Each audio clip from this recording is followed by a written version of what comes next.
Hello students, welcome to my channel. In this video I am going to tell you BSc first year zoology syllabus according to your new pattern and new syllabus.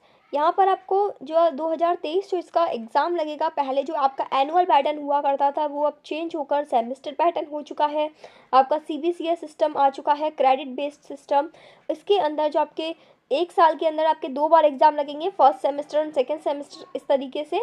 तो वो पूरा आपका paper pattern, marking pattern, syllabus में आपको कौन कौन से chapters पढ़ने हैं, उन सभी के नोट्स आपको कैसे मिलेंगे, सारी चीज़ें इस वीडियो के अंदर हम डिस्कस करने वाले हैं। सो यहाँ से आपका ये ब्लूप्रिंट दिया हुआ है, इसको आप थोड़ा सा समझ लीजिए। ये है आपका first semester and second semester का जूलॉजी का पेपर पैटर्न का मार्किंग। यहाँ पर देखो, इसमें first semester and second semester का देखो दोनों का सेम रहेगा। मैं आपको एक का समझा रही हूँ, वही आपका सेकेंड के लिए हो जाएगा। तो जो आपका फर्स्ट सेमेस्टर है उसमें टोटल आपको 6 क्रेडिट्स दिए जाएंगे। 4 credits for theoretical paper and 2 credits for practical paper. Theoretical paper होगा आपका 3 घंटे का, ठीक है। अब ये जो थियोरेटिकल पेपर है वो वैसे तो टोटल आपका 100 मार्क्स का है जो सेमेस्टर पेपर होता है, बट वो भी आपका 2 पार्ट्स में डिवाइडेड है। 70 नंबर का तो होगा आपका सेमेस्टर का एग्ज़ाम और 30 नंबर का होगा आपका कंटिन्यूअस असेसमेंट या इंटरनल असेसमेंट कह लो। दोनों में आपको पास होना ज़रूरी है। आपको 70 में से 28 नंबर लेके आने हैं और 30 में से 12 नंबर लेके आने हैं पास होने के लिए।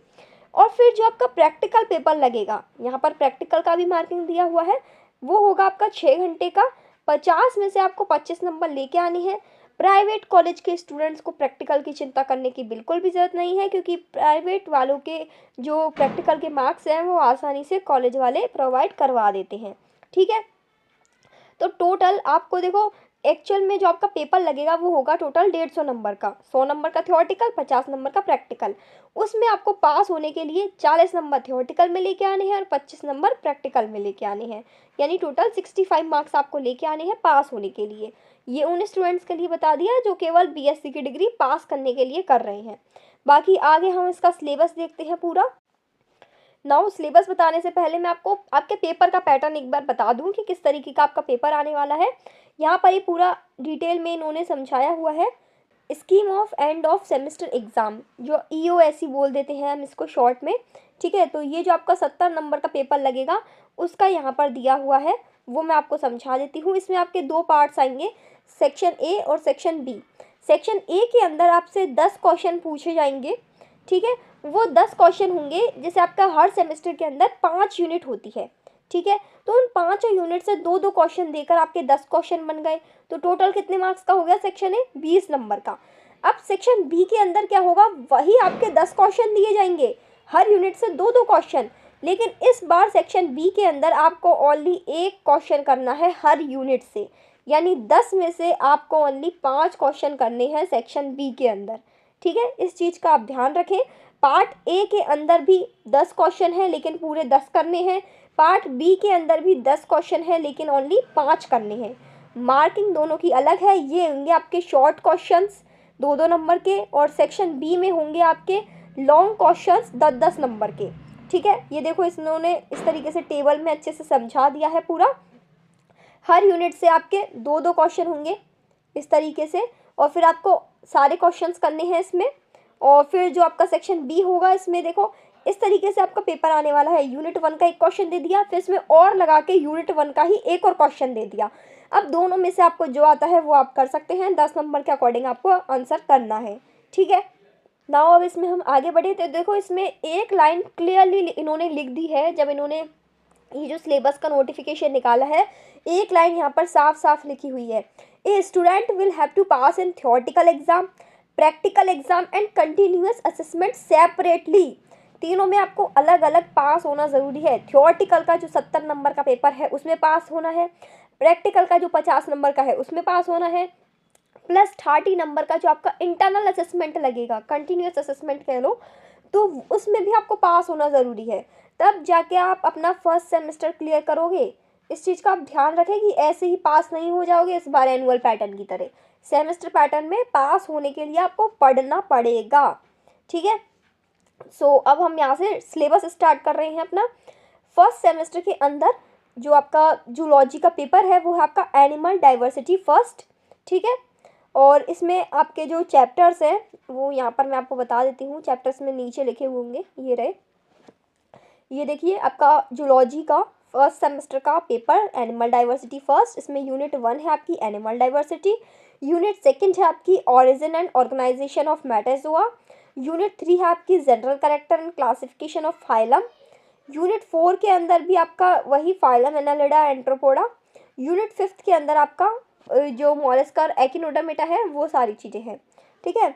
फिर ये हो गया आपका वो फर्स्ट सेमेस्टर का पूरा थ्योरेटिकल का सिलेबस। अब हम इसमें आगे बढ़े। ये जो आपका पीडीएफ का है ना, जो ये सिलेबस का पीडीएफ है वो पूरा आपको टेलीग्राम चैनल पर मिल जाएगा, या फिर आप खुद से भी डाउनलोड कर सकते हो आपकी यूनिवर्सिटी की ऑफिशियल वेबसाइट से, तो वहाँ से आपको मिल जाएगा, ठीक है। अब जो मैंने आपको ऊपर बताया था वो इंग्लिश मीडियम स्टूडेंट्स के लिए था, अब वही पूरा सिलेबस हिंदी मीडियम स्टूडेंट्स के लिए है। तो जो हिंदी मीडियम के स्टूडेंट हैं बीएससी फर्स्ट ईयर जूलॉजी के, वो यहाँ से अपना जो टॉपिक्स है वो देख सकते हैं।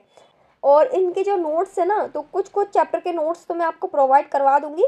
उसके लिए आपको टेलीग्राम चैनल ज्वाइन करना पड़ेगा, क्योंकि वहीं पर मैं आपको सारे नोट्स के लिंक शेयर करने वाली हूँ आगे। यहाँ पर ये देखिए फर्स्ट सेमेस्टर जूलॉजी का प्रैक्टिकल का सिलेबस दिया हुआ है। अभी हमने देखा जो था थ्योरेटिकल पेपर का सिलेबस, अब यहाँ से स्टार्ट हो गया आपका प्रैक्टिकल पेपर का सिलेबस। प्रैक्टिकल पेपर के अंदर आपको ये सारे प्रैक्टिकल्स हैं फर्स्ट सेमेस्टर के अंदर। कॉलेज वाले आपको प्रैक्टिकल्स नहीं करवाने वाले। यदि आपको प्रैक्टिकल नॉलेज चाहिए तो आपको खुद को टॉपिक्स को गूगल या यूट्यूब पर सर्च करके देखना होगा, सीखना होगा। कॉलेज वालों के भरोसे प्रैक्टिकल के मार्क्स पे तो आप बिल्कुल भी मतलब भूल जाइए एक तरीके से, वहाँ से आपको प्रैक्टिकल नॉलेज नहीं मिलने वाली। वहाँ वो आपको ओनली थ्योरेटिकल नॉलेज ही दे पाएंगे, क्योंकि सारी फैसिलिटीज़ कॉलेजेस में अवेलेबल नहीं होती है। ये वही जो आपका प्रैक्टिकल का सिलेबस मैंने अभी ऊपर दिखाया था, ठीक है, वही है हिंदी मीडियम के स्टूडेंट्स के लिए। तो आप यहाँ से स्क्रीनशॉट ले सकते हैं। इनकी जो प्रैक्टिकल फाइल बनेगी वो भी मैं आपको इस चैनल पर प्रोवाइड करवा दूंगी। चैनल को सब्सक्राइब करके रख सकते हैं आप, ठीक है। अब ये हो गया आपका सेकेंड सेमेस्टर स्टार्ट। अभी तक हमने जो देखा वो था फर्स्ट सेमेस्टर। सेकेंड सेमेस्टर के अंदर जो आपका जूलॉजी का पेपर का नेम है वो है एनिमल डाइवर्सिटी सेकेंड, ठीक है। इसका सिलेबस भी मैं आपको बता देती हूँ यहाँ पर। तो अब आप यहाँ से सेकेंड सेमेस्टर का सिलेबस देख लीजिए। इसमें आपकी ये जो 5 यूनिट है उनका सिलेबस और टॉपिक्स आपको यहाँ से दिख जाएंगे, स्क्रीनशॉट ले सकते हैं आप। और फिर वही जो आपका पूरा सिलेबस है हिंदी मीडियम में भी यहाँ पर आ गया है, ठीक है। प्राणी विविधता आपका पेपर का नेम है, और ये आपकी 5 यूनिट के सिलेबस एंड टॉपिक्स हैं। देन इसके बाद आपके जो सेकेंड सेमेस्टर का प्रैक्टिकल है वो भी आप यहाँ से देख लीजिए, उनके टॉपिक्स। मुझे पता है प्रैक्टिकल को लेकर स्टूडेंट्स के अंदर कोई भी सीरियसनेस नहीं होती, क्योंकि प्रैक्टिकल के मार्क्स आपको फ्री में मिल जाते हैं कॉलेज की तरफ से, क्योंकि कॉलेज वाले प्रैक्टिकल करवाते नहीं, सिखाते नहीं, और फिर मार्क्स आपको फ्री में मिल रहे हैं तो फिर आप भी क्यों पढ़ोगे। इसलिए आपको भी केवल मन में रहता है कि हाँ ठीक है प्रैक्टिकल को छोड़ो, थ्योरेटिकल पर फोकस करो। बट यदि कुछ स्टूडेंट्स के अंदर इंटरेस्ट है प्रैक्टिकल चीज़ों सीखने में या देखने में, तो आप गूगल यूट्यूब पर इन्हें सर्च करके देख सकते हैं, सीख सकते हैं, नॉलेज इम्प्रूव होती है इससे, ठीक है। तो इस तरीके से ये है आपका पूरा जूलॉजी का ये पीडीएफ कंप्लीट हो चुका है यहीं पर। आई होप आपको ये पूरी चीज़ अच्छे से समझ में आ गई होगी, कहीं भी कोई दिक्कत नहीं होगी। और इसके अलावा बाकी सब्जेक्ट से भी आप सिलेबस देख लेना। प्लीज़ इसे ज़्यादा से ज़्यादा बीएससी स्टूडेंट्स तक शेयर करें।